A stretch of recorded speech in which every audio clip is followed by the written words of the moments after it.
जय हिंद बच्चों मैं अजय कुमार वाराणसी उत्तर प्रदेश से आपके अपने चैनल नव शिक्षण पे स्वागत करता हूं। बच्चों आज का वीडियो बहुत ही इम्पोर्टेंट है क्योंकि आज के वीडियो में मैं आपको बताने जा रहा हूं कि राजकीय आश्रम पद्धति, जिसे अब जय प्रकाश नारायण सर्वोदय विद्यालय के नाम से भी जाना जा रहा है, तो उसके फॉर्म को हम ऑनलाइन कैसे भरें। क्योंकि काफ़ी बच्चे परेशान थे कि सर फॉर्म कैसे जाके लेंगे, क्या करेंगे, कैसे क्या होगा। तो ये देखिए, समाज कल्याण विभाग उत्तर प्रदेश द्वारा साइट डेवलप कर दी गई है। कल ये साइट अच्छे से खुल नहीं रही थी, इसलिए मैंने वीडियो नहीं बनाया था। ठीक है, तो देखिए आ गया है। अब कोई बच्चे को परेशान होने की ज़रूरत नहीं है, आपको पूरा यहाँ पर बस वीडियो को ध्यान से सुनना है और देखना है, और आप मोबाइल से आसानी से फॉर्म भर लेंगे।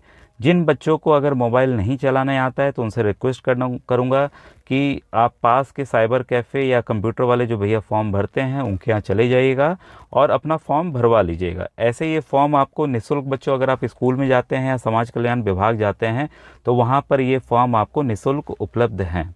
ठीक है, तो लेकिन जब ऑनलाइन है, अगर आप जाना नहीं चाहते तो आप ऑनलाइन इसको भर सकते हैं। तो अब देखिए, इसको भरने का तरीका है बच्चों कि ये आपको यहाँ पर 3 डॉट दिख रहा होगा, तो आप सीधा भी मोबाइल करके करेंगे तब भी ये आपका हो जाएगा। तो ये मैं जैसे यहाँ करता हूँ तो ये देखिए नीचे की तरफ, एकदम नीचे की तरफ ये वाला आवेदन का दिया हुआ है।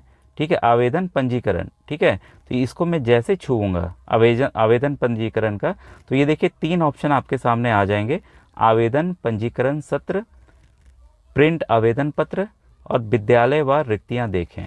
ठीक है, तो सबसे पहले देखिए आपको बताना चाहूँगा, जो बच्चे कक्षा 5 में पढ़ रहे हैं वे 6 के लिए फॉर्म भरेंगे। जो इस समय 6 में पढ़ रहे हैं 7 में भरें, क्योंकि आप 7 में जाने वाले हैं। 7 वाले बच्चे 8 के लिए भरेंगे। ठीक है, और वैसे ही 8 वाले बच्चे 9 के लिए भरेंगे, और 9 वाले 10 के लिए नहीं भरेंगे। कई बच्चे 10 के लिए पूछ रहे, नहीं भरेंगे। 10 वाले बच्चे जो इस समय बोर्ड परीक्षा दे रहे हैं वो 11 के लिए भरेंगे। अब सबसे बड़ी बात आती है कि कई जगह देखिए बालिका विद्यालय है, बालक नहीं है, या बालक है तो बालिका नहीं है। तो ये बच्चों अब ऑनलाइन फॉर्म पूरे उत्तर प्रदेश के लिए कर दिया गया है, तो आप किसी भी विद्यालय का फॉर्म बच्चों भर सकते हैं। ठीक है, लेकिन परीक्षा जो होगी जहां आप सेंटर लेंगे वहीं पे होंगे। इसमें क्लैरिटी अभी नहीं आई है कि एक मंडल या दूसरे मंडल में जा सकते हैं कि नहीं।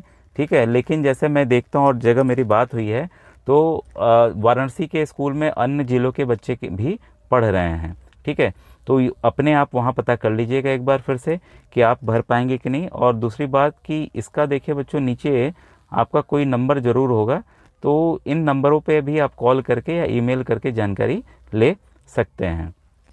ठीक है, तो सबसे पहले आपको करना क्या होगा कि आप जिस स्कूल में एडमिशन लेना चाह रहे हैं तो वहाँ विद्यालय में कितनी जगह है वो आप यहाँ से देख पाएंगे। ठीक है, तो जैसे मैं देखिए छूँगा, ठीक है, तो यहाँ आप विद्यालय चुन सकते हैं और सर्च कर सकते हैं कि कितनी कितनी रिक्तियाँ हैं। तो ये पूरे आपके विद्यालय आ गए हैं।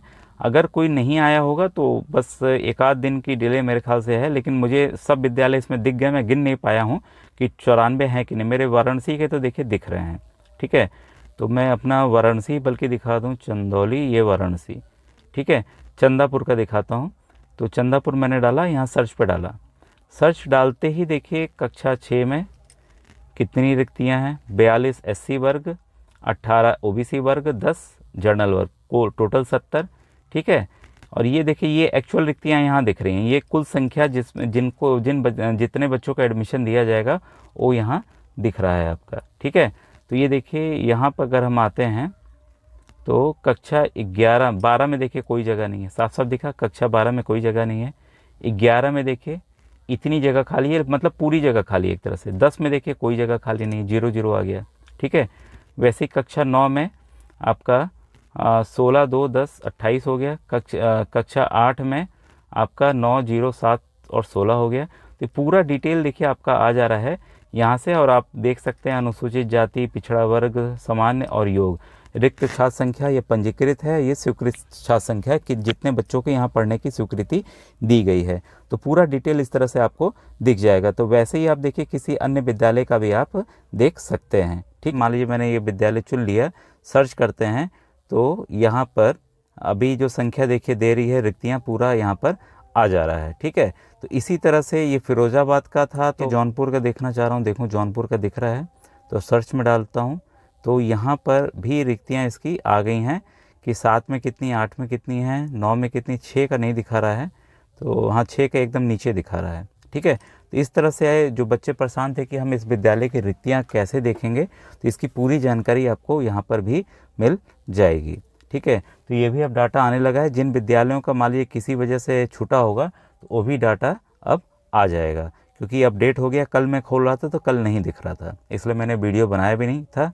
अब आपको करना क्या है, जो सबसे पहले आप आवेदन पंजीकरण सत्र जो है, सबसे पहले आप इसको करेंगे। यहाँ से विद्यालय की रिक्तियाँ देख लें, आप देख लेंगे कि कहाँ कहाँ आपको अप्लाई करना है, तो वहाँ के लिए आप अप्लाई कर सकते हैं। ठीक है, तो यहाँ पे देखिए आवेदन पंजीकरण सत्र पे जैसे मैं क्लिक करूँगा तो ये देखिए आ गया है आपके सामने। सबसे पहला जो है आपको वेरीफाई और मोबाइल नंबर करना है, अपना मोबाइल नंबर सत्यापित करें। ठीक है, तो आप साइबर कैफ़े से भी भरवा सकते हैं, क्योंकि अभी मैं देखता हूँ कि आगे क्या क्या करना है, और या तो मोबाइल के ज़रिए भी आप आसानी से फॉर्म भर सकते हैं। मैंने कई वीडियोस मोबाइल के ज़रिए ही बताया हुआ है, क्योंकि इस समय सबके पास मोबाइल है और स्मार्ट मोबाइल है जिससे हम आसानी से फॉर्म भर सकते हैं। ठीक है, तो एक बच्चे का मैं भर दे रहा हूँ और यहाँ पर उसका मोबाइल नंबर डाल दे रहा हूँ। ठीक है, तो ये मैंने भरा। अच्छा, अभी ये इसी पे ये प्रिंट आ रहा है, जबकि आना नहीं चाहिए था। अच्छा, आ गया। चलिए आगे देखते हैं। मोबाइल नंबर डाल के फिर मैं यहाँ पर देखिए नीचे की तरफ आ रहा है कंटिन्यू जारी रखें, इस पर मैं कर रहा हूँ। ठीक है, इसके बाद देखिए जो नया पेज खुला है ये है प्रोवाइड पर्सनल डिटेल्स, तो व्यक्तिगत जानकारी देनी है। तो यहाँ आयुष हो गया। ठीक है, नाम अपने से आ गया। Date of birth as per TC. ठीक है, यहाँ पर बच्चों देखिए ये जन्म तिथि सेलेक्ट करनी है। ठीक है, तो ये बच्चे का जो जन्म है 4 तारीख का है, तो मैंने यहाँ देखिए 4 तारीख ले लिया। आपकी जितनी तारीख होगी आप उसको उस तरीके से ले सकते हैं। 4 ले लिया। फिर महीना अप्रैल हो गया। हर एक महीने आ जाएंगे आपके सामने, आप अप्रैल ले लेंगे। और यहाँ पे सन आपको जो सेलेक्ट करना है, सन आप अपने हिसाब से सेलेक्ट कर लेंगे। तो ऑलरेडी सेलेक्टेड है। अब यहाँ देखिए बोल रहा है कि नेम एज पर आधार, आधार के हिसाब से क्या नेम है, तो आपका जो भी नाम हो आप आधार के हिसाब से यहाँ लिख देंगे। ठीक है, हिंदी या इंग्लिश जिसमें आपकी इच्छा करे। और इसके अलावा यहाँ पर डेट ऑफ बर्थ एज पर आधार, आधार कार्ड पे आपकी जो डेट ऑफ बर्थ है उसको आपको यहाँ लिखना है। ठीक है, तो यहाँ से वैसे ही आप तारीख सेलेक्ट कर लेंगे, वैसे ही आप महीना सेलेक्ट कर लेंगे, वैसे ही आप साल सेलेक्ट कर लेंगे। हो सकता है आपके जो स्कूल का टीसी हो या स्कूल की डेट ऑफ बर्थ हो और ये आधार की डेट ऑफ बर्थ हो वो अलग हो, लेकिन जो होगी वही आप डालिएगा, उसमें कुछ भी फेरबदल मत कीजिएगा। ठीक है, इसके बाद देखिए जेंडर आपको करना है, लिंग कौन सा है, तो ये लड़का है तो लड़का मैंने कर दिया। अगर कोई लड़की है तो स्त्री वाला वो सेलेक्ट करेंगे, इसको छूना है बस। तो मोबाइल से ही आसानी से फॉर्म भर जा रहा है। आप किस वर्ग के हैं, तो ये देखिए अनुसूचित जाति वर्ग के लिए 60% आरक्षण है, ओबीसी के लिए है 25%, जनरल के लिए 10% है। तो यहाँ पर ये जो बच्चा है वो ओबीसी वर्ग का है, तो मैं ओबीसी सेलेक्ट कर ले रहा हूँ। ठीक है, देखिए वार्षिक आय मैंने कई बार बताई हुई है। देखिए ग्रामीण क्षेत्र के लिए वार्षिक आय 46,080 रुपये है। ठीक है, और शहरी क्षेत्र के लिए 56,460 रुपये, जैसा मैंने बताया। तो ये तो देखिए ऑफिशियली आपके सामने आ भी गई जानकारी। ठीक है, तो इससे एक आइडिया लगा सकते हैं बच्चों की कोई भी चीज़ मैं आपको बताता हूँ तो एकदम एक्चुअल और सही बताने का प्रयास करता हूँ। जो जानकारी नहीं रहती है, जैसे कई बच्चे पूछ रहे हैं सब परीक्षा में क्या आएगा, तो एग्जैक्टली देखिए मैंने पेपर भी नहीं देखा है कि मैं आपको बता दूँ, तो इसलिए मैं वो बता नहीं रहा हूँ। तो यहाँ पे ये बच्चा ग्रामीण क्षेत्र का है तो मैं इसका ग्रामीण सेलेक्ट कर ले रहा हूँ। ठीक है, इसके बाद देखिए जो मम्मी का नाम है मम्मी का नाम, पिताजी का नाम है पिताजी का नाम यहाँ भर देंगे।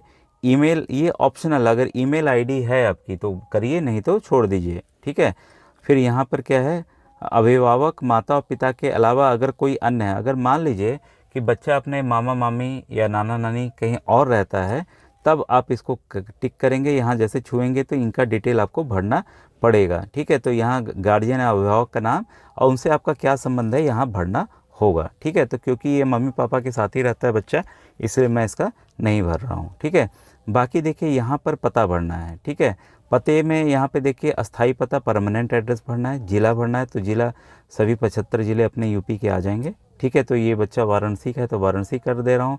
पिन कोड आपको यहाँ पर डाल देना है। वैसे ही पत्राचार का भी अगर पता वही अलग है तो भाई भरिए, अगर वही है तो आप क्या करेंगे, बस सेम एज एवो जो यहाँ पर टिक किया है यही आप इसको सेलेक्ट कर लेंगे। ठीक है, तो ये आ जाएगा। इसके बाद देखिए यहाँ पर क्या है, स्कूल सिलेक्शन, विद्यालय का चयन करें, तो सबसे पहले विद्यालय का चयन करने के पहले आप किस क्लास में प्रवेश लेना चाहते हैं। अगर आप 6 में चाह रहे हैं, अब तो आपको पता चल ही जाएगा कि किस स्कूल में कितनी कितनी वैकेंसी है, और आप 6 में पढ़ रहे हैं तो 7 के लिए भरेंगे, 5 में पढ़ रहे हैं तो 6 के लिए भरेंगे। तो बच्चा क्योंकि 5 में पढ़ रहा है तो मैं 6 के लिए इसका फॉर्म भर रहा हूँ। कोई बच्चा 11 में तो 11 के लिए भरेगा, ठीक है, इसमें बोर्ड परीक्षा दे रहा होगा। अब यहाँ पर देखिए दिया हुआ है ऑप्शन, आप प्रवेश के लिए अधिकतम 3 स्कूलों का विकल्प चुन सकते हैं, ठीक है। तो 3 स्कूल का विकल्प आपको चुनना है। पहला चॉइस, अगर आपका एडमिशन होता है तो सबसे, अगर आपके अच्छे नंबर होंगे तो यही मिल जाएगा, नहीं तो दूसरा वाला मिलेगा, नहीं तो ये तीसरा वाला मिलेगा, ठीक है। फिलहाल मैं देख रहा हूँ तो ये देखिए आपके सामने ऑप्शंस आ गए हैं। तो जो भी विद्यालय हैं आप यहाँ पर सेलेक्ट कर सकते हैं। सहारनपुर, सोनभद्र, देखिए वाराणसी का मेरा दिख रहा है, वाराणसी का मेरा दिख रहा है, सातों महुआ है, चंदापुर है, ठीक है। तो मैंने मान लीजिए पहला ये सेलेक्ट कर लिया, फिर मैंने वाराणसी का, वैसे ही आप अपना खोज के सेलेक्ट करेंगे, ठीक है। सातों महुआ सेलेक्ट कर लिया। तीसरा मैंने जो है, देखिए जो सीबीएसई से है लिखा है सीबीएसई से है, और जो यूपी बोर्ड से है वहाँ लिखा हुआ है यूपी बोर्ड से। और मैंने काफ़ी विद्यालयों की फ़ोटो दिखाई हुई हैं और इसकी प्लेलिस्ट भी बनी हुई है, और व्हाट्सएप ग्रुप भी है, तो डिस्क्रिप्शन में मैं लिंक डाल दूँगा, तो आप व्हाट्सएप ग्रुप में भी जुड़ जाइएगा, ठीक है। तो ये देखिए हर एक जनपद का आपको अपने भी ज़िले का दिख रहा होगा, इसमें काफ़ी मैंने विद्यालय कर लिए। प्रयागराज है, ठीक है, और एक और मुझे सेलेक्ट करना था क्योंकि 3 जो हैं वाराणसी जनपद में स्थित हैं विद्यालय, ये मुझे पता है, ये तड़सड़ा वाला कर दिया मैंने, ठीक है। तीनों विद्यालय चयन हो गए। अब देखिए ये पूछ रहा है कि ऑफलाइन एग्ज़ाम जो होगा वो आप कहाँ देना चाहते हैं। तो ऑलरेडी मैंने एक चंदापुर का यहाँ सेलेक्ट किया हुआ है, तो जो हम 3 सेलेक्ट किए रहेंगे या जो भी हम सेलेक्ट किए रहेंगे वो यहाँ ऑलरेडी सेलेक्टेड है, ठीक है। इसके बाद देखिए जो ज़रूरी काम है वो है यहाँ से, यहीं पे आपको थोड़ी सी दिक्कत आ सकती है जो मोबाइल नहीं चलाना जानते हैं, ठीक है। आप क्या करेंगे कि बच्चे की फ़ोटो यहाँ पे देखिए स्टूडेंट फ़ोटो लगानी है, ठीक है। तो बच्चे की फ़ोटो दीवार के सामने खड़ी करके फ़ोटो खींच लीजिएगा, ठीक है, और उसको दूसरे को व्हाट्सएप पे भेज दीजिएगा, या तो फिर उससे वापस मंगा लीजिएगा। अपने ओरिजिनल फ़ोटो को डिलीट कर दीजिएगा, तो उसकी जो साइज़ है छोटी हो जाएगी, ठीक है। जनरली जो आजकल स्मार्ट मोबाइल आ गए हैं तो 2 से 10 MB तक की वो फ़ोटो खींच रहे हैं, यहाँ हमें केवल KB में देना है, ठीक है। अगर ऐसे हो जाता है व्हाट्सएप वाला तरीका तो ठीक है, नहीं होता है तो JPG रिड्यूसर आती है, साइज़ रिड्यूसर, ठीक है, साइज़ रिड्यूसर आता है, तो आप उसको डाउनलोड प्ले स्टोर से कर लेंगे, ठीक है। अब तो सब बच्चे जानते हैं प्ले स्टोर से कैसे किया जाता है, पापा मम्मी भी जानते हैं। और उससे क्या करेंगे, इस फ़ोटो को छोटा कर देंगे, ठीक है, और फ़ोटो छोटा करके यहाँ पर आप अपलोड करें। देखिए फ़ाइल चुनें, फ़ाइल चुनने का जैसे करेंगे ना, तो ये एप्लीकेशन समय करते समय इस्तेमाल करें तो ये आपके गैलरी में चला जाएगा, तो गैलरी या कैमरे से भी डायरेक्ट फ़ोटो खींच के आप डाल सकते हैं। और वैसे ही क्या करेंगे साइन के लिए कि बच्चे का पूरा नाम एक सफ़ेद पन्ने पे लिख लीजिएगा, उसको फ़ोटो खींच लीजिएगा, उसको क्रॉप कर लीजिएगा, काट लीजिएगा, मतलब जो मोबाइल से काटना होता है, ठीक है। उसको दूसरे को व्हाट्सएप भेज के फिर मंगा लीजिएगा, फिर उसको इसी तरह से आप अपलोड कर दीजिएगा, ठीक है।